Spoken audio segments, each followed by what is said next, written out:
ദൈവത്തിന് അഭ്യുന്നയ പിതാക്കന്മാരെ, വേദിയിലും സദസ്സിലും ഉപേക്ഷിച്ചായിരിക്കുന്ന വിശിഷ്ടാതിഥികളെ, ബഹുമാനപ്പെട്ട വൈദ്യ ശ്രേഷ്ഠരെ, സിസ്റ്റേഴ്സ്, ട്രസ്റ്റ് മെമ്പേഴ്സ്, മാതാപിതാക്കളെ, സഹോദരി സഹോദരങ്ങളെ, പ്രിയപ്പെട്ടവരെ, വളരെ അനുഗ്രഹകരമായ ഒരു സന്ധ്യയാണ്.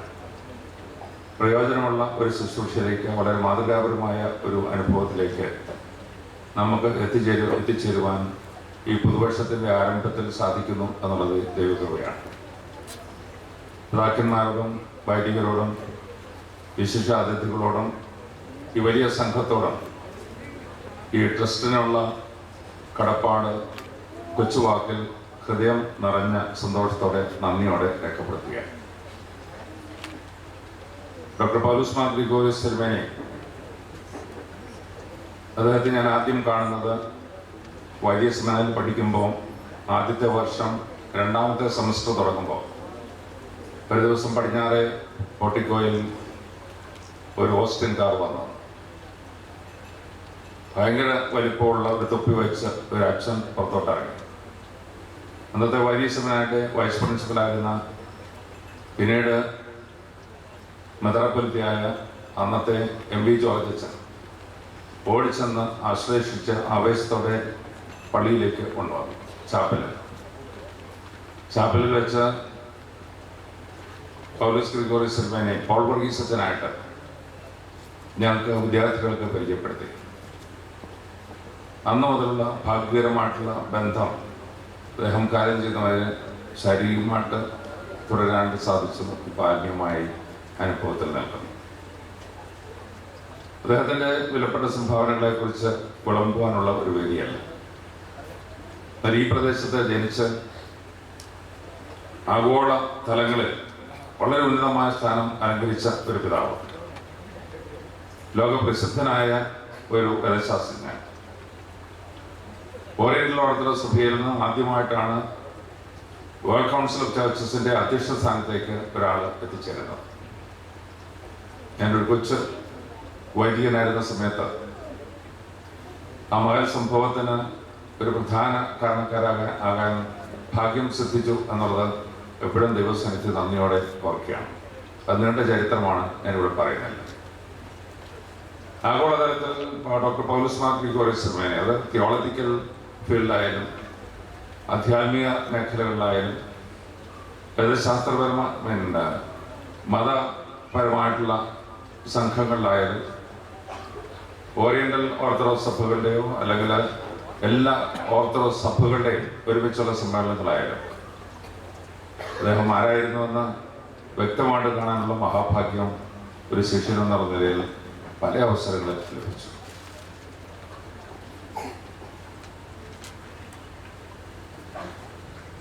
ഭാരതത്തിന്റെ വലിയ ഫിലോസഫറായിട്ടുള്ള ഒരുവൻ ഷിക്കാഗോയിൽ ആരംഭിച്ച ആ പരിപാടിക്ക് 100 വയസ്സ് കഴിഞ്ഞപ്പോൾ ഡോക്ടർ പൗലോസ് ഗ്രിഗോറിയോസ് തിരുമേനി പക്ഷപാതം പിടിച്ച് വളരെ രോഗിയായിരുന്നു.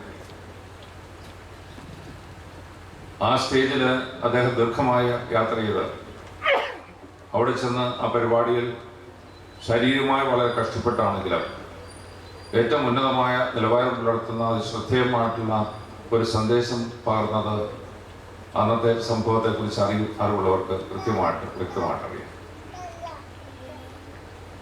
ഞാൻ അമേരിക്കയിലെ ഒരു പ്രസിദ്ധമായ തിയോളജിക്കൽ സെമിനാറിൽ, തിയോളജിക്കൽ കോളേജിൽ, അവിടെ ലൈബ്രറി ഇങ്ങനെ ഒരു 10 മിനിറ്റ് നേരത്തേക്ക് കയറി ഇറങ്ങാനുള്ള അവസരം കിട്ടി. അന്ന് വീഡിയോയൊന്നും ആയിട്ടില്ല. അവിടെ ചെന്നപ്പം ഡോക്ടർ പൗലോസ് മാർ ഗ്രിഗോറിയോസ് തിരുമേനിയുടെ ഓഡിയോ പ്രസന്റേഷൻ ഒരു ഘട്ട അവിടെ ഇരിക്കുന്നു. അത്ഭുതപ്പെടുത്തി. പൗരസ്ത്യ പാരമ്പര്യവും വേദശാസ്ത്രവും വളരെ ശക്തമായിട്ട് ഡിഫെൻഡ് ചെയ്യുന്ന ഒരുവൻ പ്രൊട്ടസ്റ്റന്റ് വിഭാഗങ്ങളിൽ വേദശാസ്ത്രപരമായിട്ടുള്ള കാര്യങ്ങളിലോ മനുഷ്യബുദ്ധിക്ക് അതീതമായ ചിന്തകളെ വിശകലനം ചെയ്യുന്ന തലങ്ങളിലോ ഒക്കെ അദ്ദേഹത്തിൻ്റെ സംഭാവനകളെക്കുറിച്ച് അതിലൊന്നുമില്ല. ഞാൻ മുമ്പേ പറഞ്ഞ വേൾഡ് കൗൺസിൽ ഓഫ് ചർച്ചസിന്റെ സമ്മേളനത്തിൽ വന്നപ്പം അപ്രാവശ്യം ഗ്രിഗോറി സെമിനാനി ധാരാളം ശത്രുക്കളെ ഉണ്ടാക്കുന്ന ഒരാളായിരുന്നു. കാരണം താൻ എടുക്കുന്ന നിലപാട് സത്യമാണെന്ന് ബോധ്യപ്പെട്ടാണ്. എത്ര മല്ലന്മാരെയും ദാവീദിനെ പോലെ അടിച്ചു വീഴ്ത്തുന്ന ഒരു സംസ്കാരം ഉണ്ടായിരുന്നു. അവിടെ വേൾഡ് കൗൺസിലൊക്കെ കുറെ ശത്രുത ഉണ്ടായിരുന്നു. അപ്രാവശ്യം പൗലോസ് ഗ്രിഗോറി സെമിനാനിയെ വേൾഡ് കൗൺസിലിന്റെ തലങ്ങളിൽ നിന്ന് പരിപൂർണമായിട്ട് ഒഴിച്ചുവിടാനായിട്ട് ശ്രമിച്ചിരുന്ന ഒരവസ്ഥ. വാർത്ത കേട്ട് വേറെ രീതിയിൽ അതിനെ സമീപിച്ചപ്പോൾ ഓറിയന്റൽ ബൈസന്റൈൻ സഭയിൽ ഒരുമിച്ചുള്ളൊരു സമ്മേളനം അതുപോലെ ഞാൻ കണ്ടിട്ടില്ല. വാർത്തകൾ അവതരിപ്പിച്ചു ഉന്നതരായിട്ടുള്ള, പ്രത്യേകിച്ചും ഇപ്പോൾ റഷ്യൻ ഓർത്തഡോക്സ് സഭയുടെ പരമാധ്യക്ഷനായിട്ടുള്ള പാത്രികീസ് ബാബ, അന്ന് അദ്ദേഹം ഒരു ആർച്ച് ബിഷപ്പ്, ഒരു കൊച്ചി ചമ്മാശനെ പോലെ കഴിയുന്നയാൾ, അദ്ദേഹത്തെ ദൂരെ അറിയിച്ചു. കൊടുന്നനവെ ഒരു സമ്മേളനം അവിടുത്തെ അർമീനിയൻ ഓർത്തഡോക്സ് സഭയുടെ വലിയ സെന്ററിൽ നടന്നു. ഒരു ബാങ്കറ്റോടുകൂടി അവസാനിക്കുന്നു. രണ്ട് വിഭാഗം ഓർത്തഡോക്സ് ഭാഗങ്ങളും ഒരുമിച്ച് സമ്മേളിക്കാനുള്ള ആയിരക്കണക്കിന് ആളുകൾ സമ്മേളിച്ചു. അവിടുത്തെ ഒരു പ്രഖ്യാപനം, 6 പ്രസിഡൻസ് വേൾഡ് കൗൺസിൽ ഓഫ് ചർച്ചസിനുള്ളതിൽ ഓർത്തഡോക്സ് സഭയ്ക്ക് 2 പേരുണ്ടായിരിക്കണം. പ്രൊട്ടസ്റ്റന്റുകാർ പിന്നീട് അത് സമ്മതിച്ചില്ല.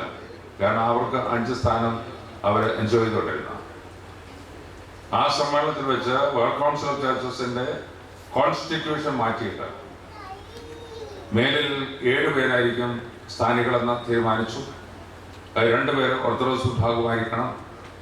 അതിൽ ഒരാൾ ഓറിയന്റൽ ഓർത്തഡോക്സ് സഭയിൽ നിന്ന് ആ സ്ഥാനത്തേക്ക് വരേണ്ട ആള് ഡോക്ടർ പൗലോസ് മാർ ഗ്രിഗോറി സെമിനാനി ആയിരിക്കണം എന്ന് അവിടെ തന്നെ തീരുമാനിച്ചു. ആഗോളതലത്തിലുള്ള അംഗീകാരം ഏതെല്ലാം തലത്തിൽ സ്വീകരിക്കാനായിട്ട് സാധിച്ചു എന്നുള്ളത് അത്ഭുതപ്പെടുത്തുന്ന പല അവസരങ്ങളാണ്. ശാസ്ത്രജ്ഞന്മാരും വേദശാസ്ത്രജ്ഞന്മാരുമായിട്ട് ഒരുമിച്ച് കൂടുമ്പോൾ ഒരു സമയത്ത് വേദശാസ്ത്രജ്ഞന്മാർക്ക് ഒന്നും അറിയാൻ പാടില്ല എന്ന ഒരവസ്ഥയിൽ പുച്ഛിച്ച് തള്ളാനായിട്ട് ശ്രമിച്ചവര് പൗലോസ് ഗ്രിഗോറി സെമിനാനിയും വളരെ ഉന്നതരായിട്ടുള്ള ഏതാനും പേര് ഒരുമിച്ച് കൂടി അങ്ങനൊരു സംവാദത്തിൽ എത്തിക്കഴിഞ്ഞപ്പോൾ എന്താ മാർഗം, ഭൂമിയുടെ ഭാവിക്ക് സുരക്ഷിതത്വത്തിന് എന്താ മാർഗം എന്ന് നിങ്ങൾ പറയണം എന്ന് പറഞ്ഞ് സമീപിച്ച പല അവസരങ്ങളും നിങ്ങൾ ചരിത്രം വായിക്കുമ്പോൾ മനസ്സിലാക്കി കാണും. ഇത്ര വലിയ ഉന്നതനായിട്ടുള്ള ഒരു വ്യക്തിയാണ്. പക്ഷെ അദ്ദേഹം എപ്പോഴും സന്തോഷിച്ചിരുന്നത് നിർമ്മല ഹൃദയമുള്ള കുഞ്ഞുങ്ങളുടെ അടുത്താണ്. വളരെ ഉന്നതരായിട്ടുള്ള ആളുകൾ വന്ന് 5 മിനിറ്റ് വേണമെന്ന് പറയുമ്പോഴും ക്ഷോഭിച്ച് തൻ്റെ ഉത്തരവാദിത്വം പൂർത്തീകരിക്കാനുള്ള തത്രപ്പാടിൽ കഷ്ടപ്പെടുമ്പോൾ ഒരു പിഞ്ചു കുഞ്ഞിനെ കണ്ടാൽ വിഷയങ്ങളെല്ലാം മാറും. ആ കുഞ്ഞിനോട് താതാത്മ്യപ്പെടും. ആ കുഞ്ഞിൻ്റെ സാന്നിധ്യം, ദൈവസാന്നിധ്യം അനുഭവിക്കുന്ന പോലെ ഇമ്പകരമായിട്ട് അതിലില്ലാതെ അനുഭവിക്കും.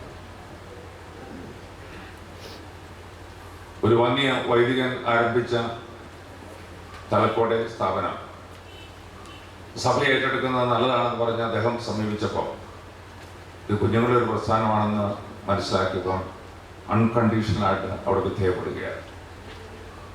ആ സമയം മുതൽ ഏതെങ്കിലും ഒരു കൊച്ചു സമയം തനിക്ക് വേർതിരിക്കാനുണ്ടെങ്കിൽ അവിടെ വന്ന് ഈ കുഞ്ഞുങ്ങളുടെ കൂടെ ചെലവഴിക്കുകയും പിഞ്ചു കുഞ്ഞുങ്ങളെ കണ്ടാൽ ആവേശത്തോടെ അതിനെ എടുത്ത് ചുംബിക്കുകയും ആശ്ലേഷിക്കുകയും സമയം ചെലവഴിക്കുകയും കൊച്ചുകുട്ടി ആ കുഞ്ഞിനേക്കാൾ ഇളയവനായിട്ട് ആ കുഞ്ഞിനോട് കളിച്ച് രസിച്ച് ആനന്ദിച്ച് വലിയ അനുഭവങ്ങൾ നേടിയെടുക്കുന്ന ഒരുവനായിട്ട് ആ പിതാവിനെ നമ്മളിവിടെ സ്മരിക്കുന്നത്. വേൾഡ് കൗൺസിൽ ഓഫ് ചർച്ചസിന്റെ സമ്മേളനത്തിൽ ആ കാലഘട്ടത്തിൽ ഫിസിക്കലായിട്ട് വീക്ക്നെസ്സസ് ഉള്ള ആളുകളെ സ്വാഗതം ചെയ്ത അവരുടെ പ്രാതിനിധ്യ സ്വഭാവത്തിന് പങ്ക് കൊടുക്കുന്ന ഒരു സമയമായിരുന്നു.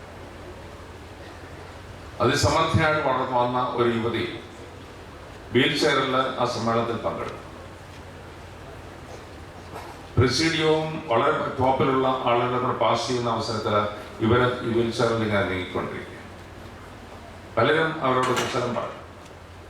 തിരുമേനി അവരെ ആശ്ലേഷിച്ച് അവരുടെ ബുദ്ധിയും അവരുടെ സംഭാവനയും ഈ സമ്മേളനത്തിലേക്ക് കടന്നു വന്നതും ഒക്കെ പ്രത്യേകമായിട്ട് സ്മരിച്ചുകൊണ്ട് ആ പോഡിയത്തിൻ്റെ നടുക്ക് അവരെ ആശ്ലേഷിച്ച് ആദരിച്ച് അവർക്ക് അംഗീകാരം ആ സമൂഹത്തിന് മുഴുവനും കൈയടി കൈമാറി കൊടുക്കാനായിട്ട് സാധിച്ചു. എവിടെയാ നന്മ? എവിടെയാ സത്യം? എവിടെയാ നീതി? എവിടെയാ ദുഃഖതയുടെ പ്രശ്നങ്ങൾ? അത് പരിഹരിക്കാനുള്ള മാർഗം എന്താണ്? അദ്ദേഹത്തിൻ്റെ എഴുത്തുകളിൽ ദൈവശാസ്ത്രപരമായിട്ടുള്ള മേഖല കഴിഞ്ഞാൽ മനുഷ്യരാശിയുടെ നന്മയ്ക്ക്, നീതിക്ക്, അവരുടെ വളർച്ചയ്ക്ക്, ഉയർച്ചയ്ക്ക്, സാധാരണ മനുഷ്യൻ്റെ അംഗീകാരത്തിനും അവകാശത്തിനും വേണ്ടി ഇത്ര ശക്തമായിട്ട് തൂലിക ചലിപ്പിച്ചിട്ടുള്ള ആളുകൾ മലയാളികളിൽ കുറവാണ്. ഞാൻ തിരുവനന്തപുരത്തുള്ളപ്പം തിരുവേനി അവിടെ വരുമ്പോൾ മിക്കപ്പോഴും വളരെ ഉന്നതരായിട്ടുള്ള ചിന്താധാരയിലുള്ള പ്രസിദ്ധരായിട്ടുള്ള ആളുകളുമായിട്ട് ഒരുമിച്ചിരുന്ന് സംസാരിച്ചതിൻ്റെ ഫലമായിട്ട് വളരെ ദീർഘമായ വിമാനയാത്രയ്ക്ക് പോലും വിഘ്നം വരുന്ന പോലെ അവിടെ സമയം ചെലവഴിച്ചത് ഞാൻ എപ്പോഴും ഓർക്കണം. തിരുവേനിയെക്കുറിച്ച് ഞാൻ ഒത്തിരി ദീർഘമായിട്ട് പറയേണ്ട കാര്യമില്ല, ഈ പ്രദേശത്തുള്ളവർക്ക് അറിയാം. അപ്പൊ ഇങ്ങനൊരു സ്ഥാപനം വളർത്തിയെടുക്കുന്ന അദ്ദേഹത്തിന്റെ പേരിൽ ഉയർത്തിക്കൊണ്ടുവരുന്നു എന്നുള്ളതിൽ അത്യധികം സന്തോഷിക്കുന്ന ഒരു പിതാവാണ്. അതിനേക്കാൾ ഉപരിയായി ഇത്ര ഉന്നതനായിട്ടുള്ള ഒരാൾ ഭാരതത്തിൽ, കേരളത്തിൽ, മലങ്കര സഭയിൽ, ഈ പ്രദേശത്ത്, മുളന്തുരുത്തി പ്രദേശത്ത് വളർന്ന് ഉയർന്ന് ശോഭിച്ചു. ജനിച്ചപ്പോൾ മുതൽ ധാരാളം വെല്ലുവിളികൾ നേരിട്ടതാണ്.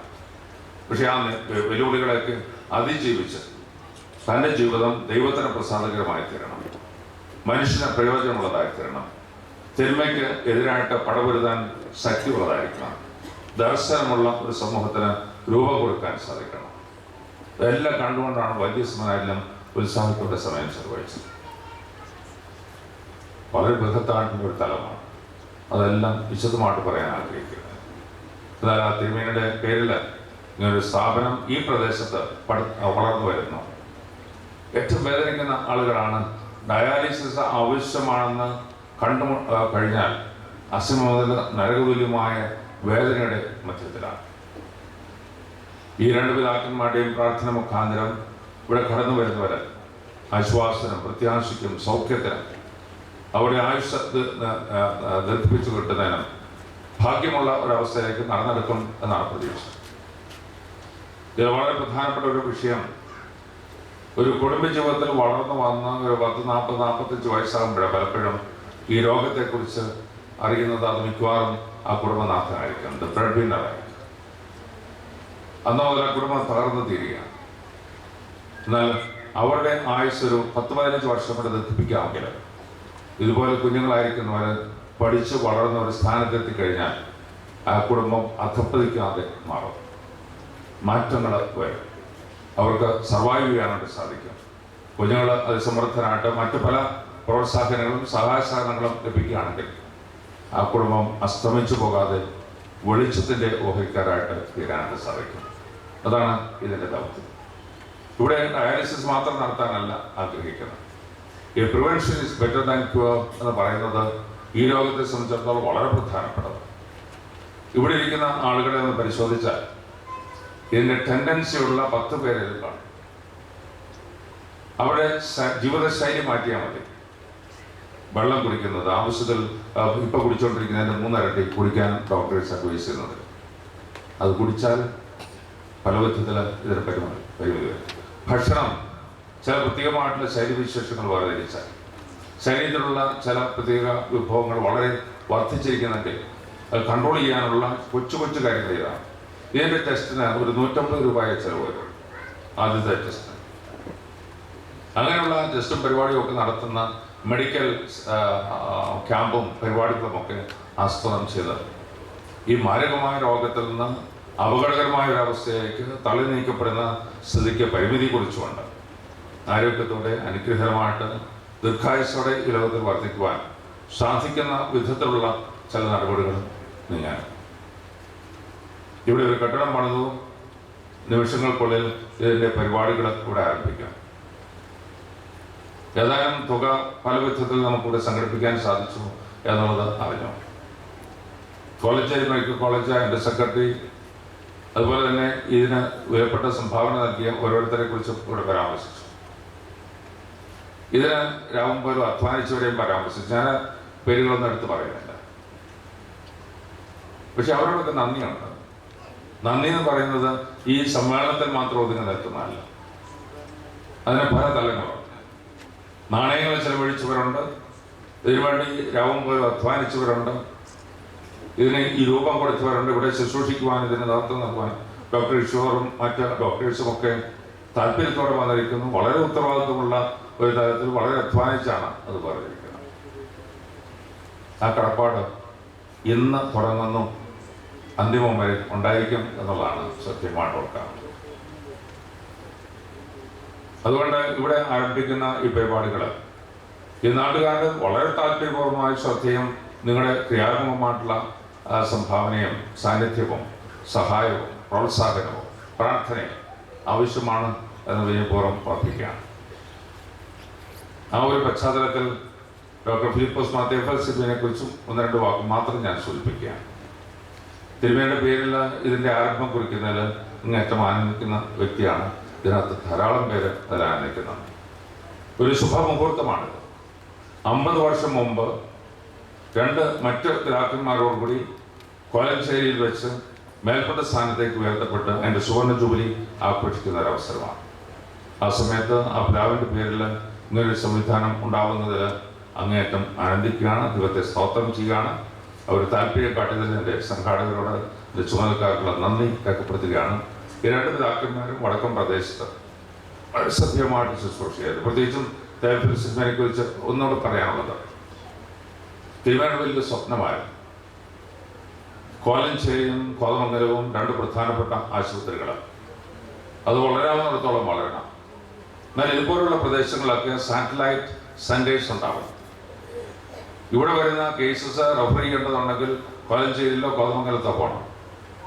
അവരെ ശുശ്രൂഷിച്ച ഈ പ്രദേശത്ത് ഒരൊറ്റ ആള് ചികിത്സ കിട്ടാതെ തകർന്നു പോയത്, സാമ്പത്തിക പ്രശ്നം കൊണ്ട് ചികിത്സ ലഭിക്കാൻ ഇടയാകാതെ പോയത് അദ്ദേഹത്തിന് വലിയൊരു ദർശനമായിരുന്നു. അതിൻ്റെ ഒരു ഭാഗമായിട്ട് ഇത് പൂർത്തീകരിക്കപ്പെടുമ്പോൾ ആ പിതാവ് ഉയരത്തിലിരുന്ന് ആനന്ദിക്കുന്ന രണ്ട് പിതാക്കന്മാരും നമുക്ക് വേണ്ടി പ്രാർത്ഥിക്കുന്നു. അവരുടെ ദർശനത്തിൻ്റെ ഒരു അംശം ഏറ്റുവാങ്ങാൻ സാധിച്ചത് ആനന്ദിക്കാം. അതിന് ഉത്തരവാദപ്പെട്ട നിങ്ങളോട് എല്ലാവരോടും ഇതിൻ്റെ ഒരു പ്രവർത്തകൻ എന്നുള്ള നിലയിൽ ആ സമൂഹത്തിൻ്റെ പേരിൽ വ്യക്തിപരമായി കടപ്പാട് രേഖപ്പെടുത്തുന്ന പിതാക്കന്മാർക്ക് രണ്ടുപേർക്കും തിരക്കുള്ള ഒരു സന്ധ്യയാണ്. നമുക്ക് പലർക്കും മറ്റു പല പരിപാടികളുണ്ട്. ഇവിടെ ഉന്നതരായിട്ടുള്ള പലരും സംസാരിക്കാണ്. ശാലുവിനെ കാണുമ്പോൾ ഞാൻ പറഞ്ഞു, സിനിമയിലേക്ക് അഭിനയിക്കാൻ എന്തെങ്കിലും ചാൻസ് ഉണ്ടെങ്കിൽ എനിക്കൊരു അവസരം തരണം. രണ്ട് മത്തവച്ചന്മാരും പറയുന്നതിന് മുമ്പ് പറയണമെന്ന് വിചാരിച്ചാൽ ആദ്യം കയറിച്ചത്.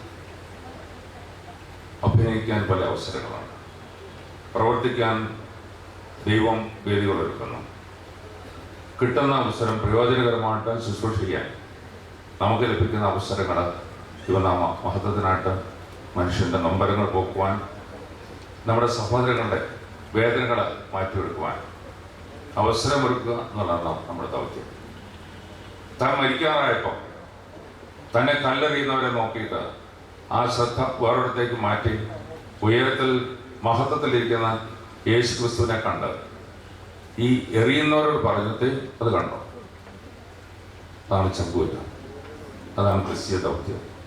അതാണ് ഇപ്പം നമ്മുടെ നാട്ടിൽ പല അസ്വസ്ഥതകളുണ്ട്. 500-ൻ്റെയും 1000-ൻ്റെയും നോട്ടുകളൊക്കെ പിന്മാറ്റപ്പെട്ടപ്പോൾ ആ കൂട്ടത്തിൽ മരിച്ചാൽ കൊള്ളാമെന്ന് ആഗ്രഹിച്ചിരിക്കുന്ന കുറേ പേരെങ്കിലും കാണും.